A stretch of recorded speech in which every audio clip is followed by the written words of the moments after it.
दादा, तो झेंडा कोणाचा आहे? मुघलांचा. मग आपण आपल्या झेंडा खाली का नाही लढत? शिवबा, त्यासाठी स्वराज्य लागतं. आणि स्वराज्यासाठी काय लागतं? विद्रोह.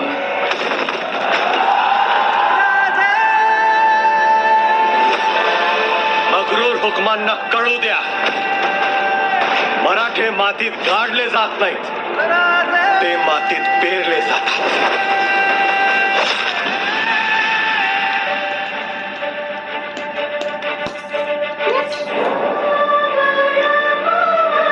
पारिजातकाचं झाड दारात असलं तरी प्राजक्त दुसऱ्याच अंगणी पडत असतो. तुम्ही आमच्या दारी हळदी पुरतेच, अंगण स्वराज्याचं. शाहजी के दोनों बेटों ने बीजापुर की सेनाओं को बुरी तरह झंझोड़ा है. हाथ में लाठी और तेवर तलवार के, लाठी से धर्म बचाओगे? धर्म की रक्षा ही शंभू का धर्म है. घुट्टी में अकड़ तो खूब पिलाई है आपने अपने साहबजादों को. अकड़ तोड़ने का नुस्खा हम भी जानते हैं.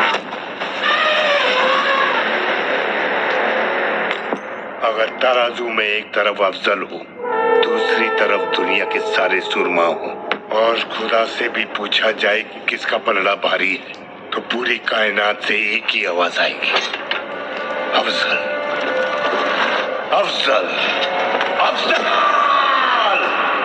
सिवा को उसके बाप की तरह बेड़ियों में घसीट के लाना है या अल्लाह के पास पहुंचाना है.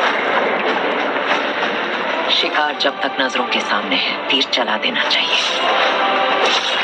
कधी मुघल, कधी आदिलशाही, या सगळ्या पाठशाहींच्या छाताडावर पाय रोवून हिंदवी स्वराज्याचं स्वप्न पाहतोय आम्ही. आई भवानीच्या नावानं आम्ही जगलो तर निस्ता आमच्याच कोंदड्यात दिवा लागन. पण पोरा तू जर जगलास ना, मराठ्यांच्या झोपड्यांमध्ये बी दिवाळी साजरी होईल. कल सिवा इस पिंजरे में होगा, जिंदा या मुर्दा.